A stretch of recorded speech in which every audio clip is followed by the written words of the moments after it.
Il y a une chose qui influence énormément la santé sur le plan cardiovasculaire et en général, c'est l'alimentation. Or, ce domaine est une vaste zone de non-science. Les preuves scientifiques sur lesquelles ont été fondées les recommandations nutritionnelles pendant 3 décennies sont très faibles. Et les vieux préceptes sont en train de s'effondrer, les uns après les autres. En particulier ceux qui nous ont fait fuir les aliments riches en gras ou en cholestérol. Les graisses de bonne qualité sont en fait bénéfiques. C'est le sucre qu'il aurait fallu diminuer, pas le gras. Le sucre raffiné, bien sûr, mais ça on le sait. En revanche, on oublie que le pain, les pâtes, les céréales, les patates, le riz, l'amidon, etc. sont aussi des sources de sucre. Les hydrates de carbone sont des sucres. Bref, la base de la pyramide alimentaire vacille. Au lieu de prévenir les maladies cardiovasculaires et métaboliques, obésité, diabète, cancer, etc., on les a favorisées. Il est temps de tout repenser. Regarde là, s'il y a du poisson. L'élevage, non, tu peux prendre de l'élevage, mais on voulait prendre un poisson du lac, si possible. Mais alors après, il faut faire attention avec toutes ces préparations qui sont marinées dans une sauce. Oui. Parce qu'il y a du sucre dedans? Oui, souvent ils rajoutent du sucre. Oui. C'est vrai qu'on apprend à lire les étiquettes. Hein. Zutaten, Fischfleisch. Sucre. Sucre. Il y a du sucre partout. Il est partout, ouais. C'est trop sucré, ça. Hein? Tu donnerais ça à ta petite fille? Mais non, plus maintenant. Non, plus maintenant. Et le maïs. Hein. On avait fait ça, mais t'as le... Ah oui. Maïs et sucre. Allez, une bonne cherche... viande séchée me ferait bien plaisir. Ah oui, là, il y a plein de choses qu'on ne comprend pas. Alors, lactose. Ah, c'est du sucre. Donc, même dans la C'est une viande sorte de séchée, sucre. Ouais. c'est une sorte... Donc, c'est sucré, ça aussi. Et ici, c'est glucose. Et là, il y a aussi du sucre, regarde. Glucose. Glucose et sucre. Ouais. Et là, la Et ça, glucose, sirop. Et ça, c'est du sirop de glucose. Voilà. Donc là, il faut faire attention. Hein. Autrefois, nos ancêtres chassaient pour survivre. Aujourd'hui, Johannes et Astrid sont à la chasse au sucre avec leur conseillère en nutrition, Ulrika Lecquet. Ils avaient pris insidieusement du poids au fil des années. Arrivés à la retraite, ils ont décidé de changer radicalement leur manière de manger. La tâche n'est pas simple. La quantité et la diversité de types de glucides qui entrent dans la composition de multiples aliments est invraisemblable.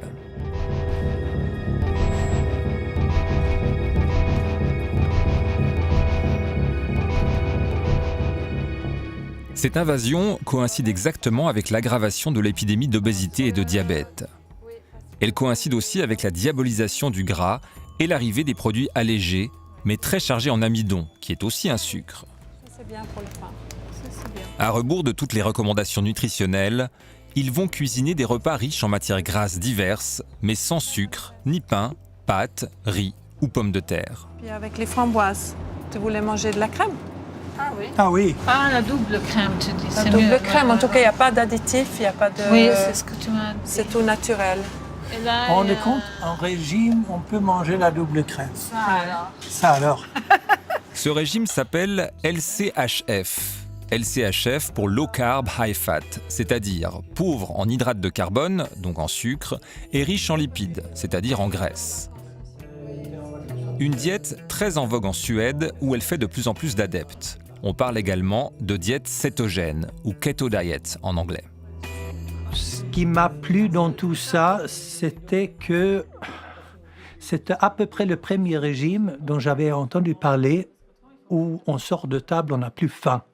C'est pas un régime, c'est une forme de vie, c'est une façon de voir les choses. J'ai pris conscience aussi de plein de choses dans la nourriture que je ne connaissais pas auparavant.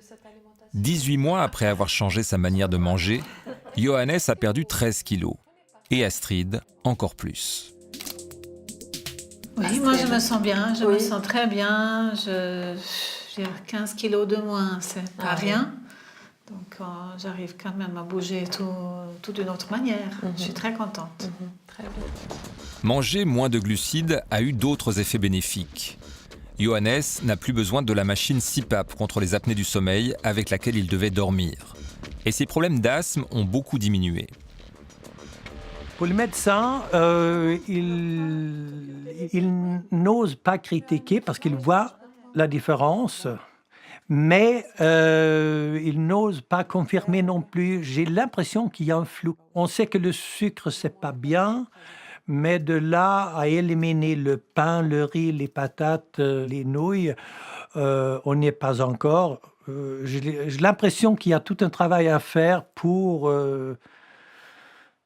mettre le corps médical au courant de ce qui se passe dans ce domaine, dans la recherche qu'on a vue dernièrement.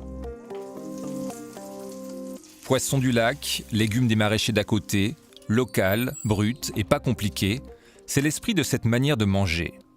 Le gras exhale les saveurs et rassasie. On mange moins et du coup on oublie les calories. Aux débutants, Ulrika donne simplement une idée des proportions. Pour les protéines, donc le poisson, les œufs ou la viande ou autre, on peut compter la taille de la main. Pour les légumes, là on a 2 légumes, vu qu'on a fait une sorte de riz de chou-fleur plus les légumes au four, on peut compter à peu près les 2 mains. Et puis pour le beurre ou la sauce qui accompagne, à peu près la taille d'un poing. Les protéines, non, c'est pas important à chaque repas. Vous pouvez très bien faire végétarien avec que des légumes et des graisses, du beurre ou une sauce ou éventuellement un guacamole avec ou des tranches d'avocat. Il faut de l'imagination pour cuisiner sans farine. Mais il existe de nombreuses recettes low carb. La retraite a permis à Astrid de les tester et d'en élaborer de nouvelles. Par exemple, cette version très pauvre en glucides de pain craquant sans farine. C'est pas très compliqué. Non, il faut juste étaler sur les plaques, mettre au four et après on le garde dans une boîte comme ça et ça se garde pas mal. C'est un peu comme le pain suédois croustillant, oui. Ça c'est pour Johannes. Lui, il aime bien celui-là, oui.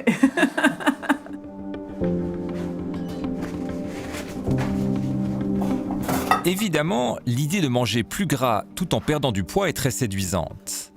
Elle fait dresser l'oreille à tout le monde. Mais comment cela fonctionne-t-il ? Cette diète imite les effets du jeûne. Quand le corps est privé de nourriture, il commence par puiser dans les glucides qui se trouvent dans le foie et les muscles. Quand il n'y en a plus, il va chercher de l'énergie dans les réserves de graisse. Le foie transforme ce gras en plus petites molécules, les corps cétoniques, qui vont alimenter l'organisme, mais surtout le cerveau, qui ne survivrait pas à une pénurie. Le cerveau fonctionne très bien avec des corps cétoniques. Avec un régime riche en gras et pauvre en glucides, on obtient le même effet. Le foie fabrique des corps cétoniques à partir des aliments. Il complète, si besoin, en déstockant le gras corporel. C'est la cétose. Un état qui évite les pics d'insuline dans le sang. La glycémie reste stable. Spécialiste des maladies métaboliques, comme le diabète et l'obésité, François Jorneva vient de publier les résultats d'une étude qu'il a menée sur des souris. On utilisait des souris qui étaient nourries avec une diète contrôle, comme celle-ci typiquement, et des souris qui étaient nourries par une diète cétogène, qui est une pâte en réalité qui contient essentiellement du lard et du beurre, donc beaucoup de graisse saturée mais très peu de protéines. Et c'était la diète test chez des souris de ce genre-là. Le résultat est sans appel. Les souris qui ont mangé la nourriture grasse ont perdu du poids, alors que les autres ont grossi. On a cherché à comprendre pourquoi. Et chez la souris qui était nourrie avec une diète cétogène, en fait, on a constaté qu'il y avait une augmentation de la dépense énergétique qui est évidemment supérieure aux souris qui étaient nourries avec une diète standard, alors même que la quantité de calories ingurgitées était absolument identique entre les 2 groupes de souris. Produire de l'énergie à partir du gras demande plus d'efforts à l'organisme. Il brûle plus que s'il utilise glucides, sucres et autres hydrates de carbone. Les souris en cétose semblent aussi plus actives que les autres. Mais cette diète augmente le risque de calculs rénaux et on ignore si le foie ne souffre pas à terme. Il manque de données sur l'être humain. De plus, cette diète est tellement éloignée des recommandations nutritionnelles actuelles que le corps médical hésite à la conseiller aux diabétiques. Je pense que le régime cétogène en tant que tel, avec vraiment une éviction quasi totale des hydrates de carbone, n'est pas indiquée dans un diabète de type 2. Cela dit, la réduction des hydrates de carbone, c'est quelque chose qu'on peut probablement proposer. Il y a des études qui le montrent d'ailleurs. Ça permet en général d'éviter les excursions glycémiques, c'est-à-dire que le sucre monte trop après l'ingestion d'hydrates de carbone. Évidemment, c'est surtout ce qui est sucré qui va faire monter le taux de sucre. Et les patients qui réduisent leur consommation d'hydrates de carbone vont souvent stabiliser leur profil glycémique de manière plus facile que les patients qui ont une grande consommation d'hydrates de carbone et parfois même peuvent réduire la quantité d'antidiabétiques oraux ou injectables qu'ils prennent. Réduire les médicaments ou augmenter leur efficacité, c'est une piste qui est explorée dans une autre maladie métabolique très répandue, le cancer. On sait que de forts taux de glucose dans le sang accélèrent la prolifération des cellules cancéreuses. A l'inverse, moins il y en a, meilleur est le pronostic. Avec la diète cétogène, on imite un jeûne sans affamer l'organisme déjà affaibli par les traitements et la maladie. Là encore, les médecins sont sceptiques, ou du moins, ils restent prudents sans fermer complètement la porte à cette idée. En gros, une cellule tumorale ne mange pas tout à fait, ne digère pas tout à fait comme une cellule normale. Elle a des différences. Si elle a des différences, on peut essayer de l'attaquer sur ces différences. Modifier l'alimentation et penser qu'on va être assez bon pour perturber ça, j'y crois pas. Explorer cette piste de recherche, il faut le faire. On sait désormais que face au cancer, il faut déployer plusieurs stratégies et non pas une seule.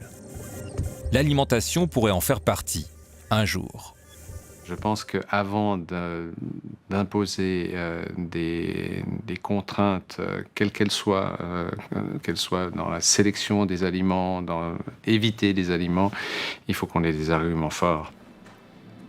Pour l'instant, il n'est pas question de prescrire un régime particulier aux patients. Mais certains décident spontanément de jeûner, parfois sans oser le dire. Mauro Friggeri est chef de clinique dans ce même service. Ces questions de jeûne, de diète et de métabolisme l'intéressent énormément et il entend se former dans ce domaine. Si un patient vous dit « voilà, j'aimerais faire un jeûne ou suivre une diète cétogène en même temps que ma chimiothérapie, qu'est-ce que je risque ?» Vous lui répondez quoi? Moi, je répondrais que les évidences qu'on a maintenant, c'est qu'il n'y a pas des risques, mais qu'on n'a pas des évidences qu'il y a des bénéfices, même si, selon certaines études, on a plutôt l'impression que oui. Le nombre d'études publiées qui parlent alimentation, métabolisme et longévité ne cesse d'augmenter ces derniers mois. Il y a plusieurs approches qui émergent. Il y a des diètes pour lesquelles on a beaucoup plus de difficultés à avancer dans la recherche, probablement aussi parce que on n'a pas l'habitude en médecine de faire des diètes pour traiter des maladies. C'est vrai qu'avec le diabète, oui, avec l'épilepsie, oui, mais dans beaucoup de domaines, on a plutôt l'habitude de donner aux médicaments et puis c'est résolu. Les choses bougent dans ce domaine. Même si elles sont encore partielles, les données scientifiques s'accumulent.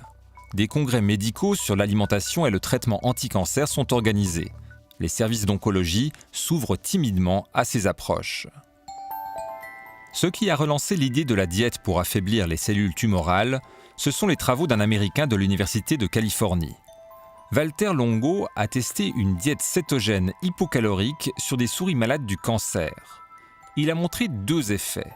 Elle fragilise les cellules tumorales et augmente la résistance des cellules saines, ce qui rend les chimiothérapies plus efficaces et mieux tolérées.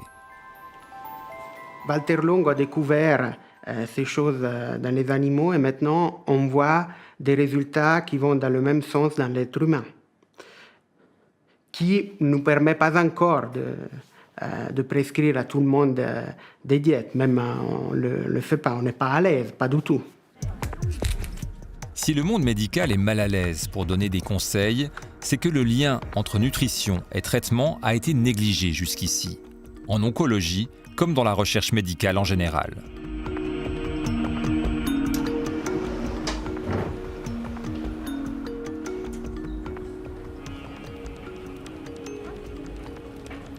La diète cétogène pourrait être un allié potentiel, un complément au traitement dans certains cancers et dans d'autres maladies.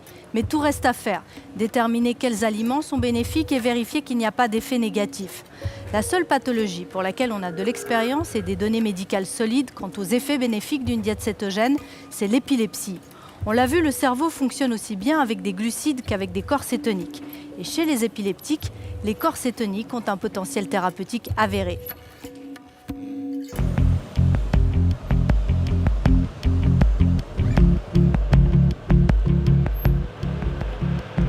Coucou ma biche! Noémie a 10 ans. Elle vient de passer la journée à Clairbois, une institution pour personnes handicapées. Bonne soirée à toi. Au revoir, merci. À demain. Noémie souffre d'une maladie rare, si rare qu'elle n'a même pas de nom. Durant les premiers mois de sa vie, personne ne s'est aperçu de rien, ni les médecins, ni sa famille.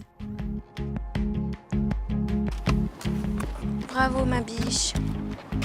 Oh, tu es fatiguée, hein? Un peu avant sa première année, elle se met à avoir des crises d'épilepsie et des absences très inquiétantes. Tiens Lily, ton bide. Elle a eu au début des tremblements, où elle est restée figée, mais après, c'était beaucoup des absences en fait. Des absences qui la faisaient tomber en fait par terre. Donc tout le temps on était en train d'être derrière elle, on devait tout protéger, on devait lui mettre des coussins quand on lui donnait à manger parce qu'elle avait une absence, elle se tapait la tête contre la table, elle avait des casques différents, c'était très compliqué à gérer.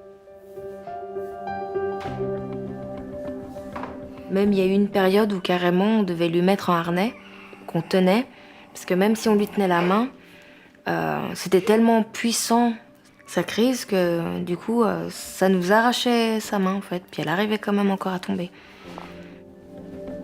Les médicaments ne suffisent pas à stopper les crises d'épilepsie. De plus, la petite fille les supporte très mal. Elle avait des effets secondaires. Elle se mutilait ou elle se tapait la tête par terre ou elle pleurait tout le temps, elle dormait pas la nuit, elle mangeait très peu. Donc on a changé 3-4 fois de médicaments. La pédiatre de Noémie propose alors de tenter une version très stricte de la diète cétogène, connue pour ses effets bénéfiques sur les crises d'épilepsie. Qu'est-ce que je peux faire pour t'aider? Noémie n'a pas le droit de sucre ou de sucre lent. Les deux autres garçons sont pas très fans de légumes. Et c'est sûr que Noémie, elle n'a pas le droit de manger des pâtes ou du riz ou des patates. Donc, je dois faire 2 repas différents. C'est quoi son alimentation de base un peu? De base, ce sera la plupart du temps des légumes, ça c'est sûr. Avec, elle peut manger tout style différent de viande, de poisson, la dinde. Après, tout ce qui est fromage, elle peut. Tout ce qui est gras, en fait. Et même les œufs, elle peut. Vous faites comment pour les desserts? Les desserts, c'est petit fromage blanc. Les fruits, on lui en donne pas. Moi, j'ose pas parce que je sais que dans les fruits, les fraises, tout ça, elle adorerait, hein, mais je lui en donne une. Mais c'est tout, parce que sinon, il y aurait trop de sucre dedans. Louisa Bonafé est pédiatre, spécialiste du métabolisme. Elle conduit des recherches et suit des patients qui doivent adopter une diète cétogène. Cette diète n'est pas nouvelle. Elle a été mise au point autour de 1910 aux États-Unis. Tout d'abord, on a découvert que l'état de jeûne avait un effet positif sur les crises épileptiques. Donc, c'est sur cette base que les premiers chercheurs se sont penchés dans les mécanismes biochimiques du jeûne et donc on trouvait que le régime cétogène pouvait mimer le jeûne et donc favoriser une activité cérébrale moins électrique. Les cellules du corps, ils vont changer de fonctionnement, elles vont activer des gènes différents, produire des enzymes différents et donc fonctionner avec une source d'énergie alternative à celle du sucre. En résumé, l'expression de nos gènes est différente quand l'énergie fournie aux cellules provient des corps cétoniques plutôt que des glucides. Pour fabriquer des corps cétoniques, il faut manger beaucoup de gras et juste ce qu'il faut de protéines pour ne pas perdre sa masse musculaire. Le dosage est donc très délicat, en particulier chez les enfants en pleine croissance. Des spécialistes en diététique conseillent et suivent les familles. Nous, on calcule les calories pour que l'enfant continue à croître. Et les corps cétoniques ont cette particularité aussi de rassasier et voire parfois d'écœurer aussi un peu. Donc, l'enfant ne mange pas plus de calories qu'il ne mangerait avec une alimentation normale. C'est une alimentation qui représente à peu près 90% de graisse. Disons, l'énergie qu'il faut par jour est apportée à 90% par les lipides, les graisses. Et avec ça, ils ne développent pas de problèmes cardiovasculaires? Alors non, généralement ce sont aussi des régimes qu'on fait à moyen terme, c'est-à-dire 2-3 ans. Et puis ce qu'on peut constater, c'est parfois des élévations des lipides sanguins, mais sans conséquence vraiment sur le système cardiovasculaire. Même chez les adolescents ou chez les adultes? Même chez eux. Alors on veille toujours évidemment à équilibrer la qualité des graisses, des lipides, en variant et en partageant les apports entre les graisses d'origine animale, beurre, crème, et puis évidemment les graisses végétales avec les différents types d'acides gras, oméga 3, oméga 6, etc., oméga 9. Je sais pas si c'est du thon ou du... Bah oui, c'est du thon. Du thon, elle a le droit, parce que vu qu'il y a plein d'autres choses avec. Le handicap de Noémie reste pour l'instant un mystère pour les généticiens. Mais ce régime l'aura au moins débarrassé de son épilepsie. Même s'il est très contraignant, sa mère l'applique scrupuleusement. Ça nous évite en fait qu'elle ait 36 000 médicaments. Là, elle a juste un médicament avec son régime alimentaire. Et du coup, ça fait 5 ans qu'on la maintient sans crise, sans absence. Elle peut marcher sans casque, j'ai plus besoin d'être tout le temps derrière elle. Et elle prend du poids, elle grandit. Avec les analyses qu'on fait chaque année, ça bouge pas. Elle n'a pas de carence de ce qui pourrait lui manquer. Donc on fait le régime correctement, donc ça va, on est content. Le régime cétogène, quand il fonctionne bien, comme chez Noémie, est une alternative efficace lorsque les médicaments antiépileptiques n'agissent pas ou provoquent trop d'effets secondaires. C'est en voyant les bénéfices des corps cétoniques sur les épileptiques que certains chercheurs se sont demandé s'ils pourraient agir aussi sur d'autres pathologies du cerveau, comme Parkinson ou Alzheimer. Responsable du Centre de la mémoire aux hôpitaux universitaires de Genève, Giovanni Frisoni est neurologue. Pour lui, l'hypothèse alimentaire doit être explorée. Il s'intéresse en particulier au microbiote et au rôle des bactéries intestinales dans le processus neurodégénératif. Car on pense que le tube digestif est affecté bien avant le cerveau, aussi bien dans la maladie d'Alzheimer que dans celle de Parkinson. La pathophysiologie de la maladie d'Alzheimer est assez proche à celle de la maladie de Parkinson parce qu'on sait que les protéines toxiques sont différentes, mais la diffusion des protéines toxiques dans le cerveau est similaire, est la même. Et donc, il se peut que les mécanismes soient liés à quelque chose qui se passe au niveau de l'intestin, du sang, du liquide céphalorachidien et finalement au niveau du cerveau. Ça, c'est l'hypothèse. Hein. On ne sait pas si c'est le cas, mais c'est l'hypothèse que nous sommes en train de tester. Là encore, même question. Est-ce qu'une diète cétogène pourrait influencer le cours de la maladie? Ça peut changer quelque chose, ça peut changer un peu. Pourquoi? Parce que le phénomène de la mort synaptique n'est pas un phénomène tout ou rien. Il y a des synapses qui sont parties, sont mortes, et donc Bon, voilà, il n'y a plus rien à faire. Il y a des synapses qui sont vivantes et fonctionnelles, donc bien. Il y a des synapses qui sont au milieu du chemin, qui sont souffrantes parce qu'elles sont dans le chemin de neurodégénérescence qui va le conduire vers la mort. Et ce sont ces synapses-là qui pourraient bénéficier d'une amélioration de son métabolisme de manière temporaire. OK, mais ça pourrait être c'est déjà quelque chose. Agir sur le métabolisme des cellules pour agir sur les maladies causées par un dérèglement du métabolisme. L'idée est séduisante et très logique. Elle occupe les chercheurs d'un laboratoire de l'Université de Zurich. À l'Institut de pharmacologie et de toxicologie, Bruno Weber et son équipe ont construit des microscopes qui permettent d'observer les neurones et toutes les cellules cérébrales en action chez des souris vivantes.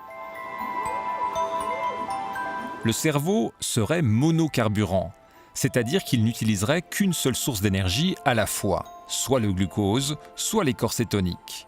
Dans la maladie d'Alzheimer, le cerveau devient progressivement incapable d'utiliser le glucose, d'où l'idée de lui donner des corps cétoniques comme carburant. Beaucoup d'effets positifs chez toutes sortes de malades différents sont décrits dans la littérature médicale. Mais la connaissance est encore balbutiante et les recherches doivent être poursuivies. C'est vrai qu'on a vu des effets positifs dans la maladie d'Alzheimer et dans d'autres pathologies neurodégénératives, et aussi dans les maladies psychiatriques. Ce qui n'est pas encore clair, c'est comment cette diète fonctionne exactement. C'est possible qu'un changement de type d'énergie puisse jouer un rôle tout à fait crucial dans l'évolution d'une maladie neurodégénérative. Pour l'instant, peu d'argent est investi dans ce type de recherche chez les patients. Pourtant, ils sont de plus en plus nombreux à tenter une diète cétogène. Dans la migraine également, des effets positifs ont été rapportés par des malades qui ont vu leur crise diminuer ou disparaître sous cétose.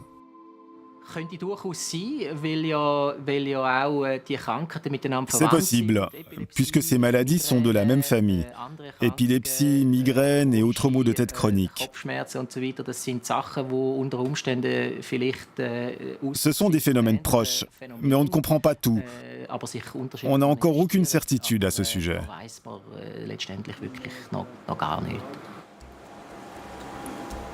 Notre alimentation est au cœur des maladies du métabolisme. Elle affecte le fonctionnement de nos cellules dans le cerveau et tout l'organisme. Il est vraiment urgent de passer des études sur les souris à celles sur les humains.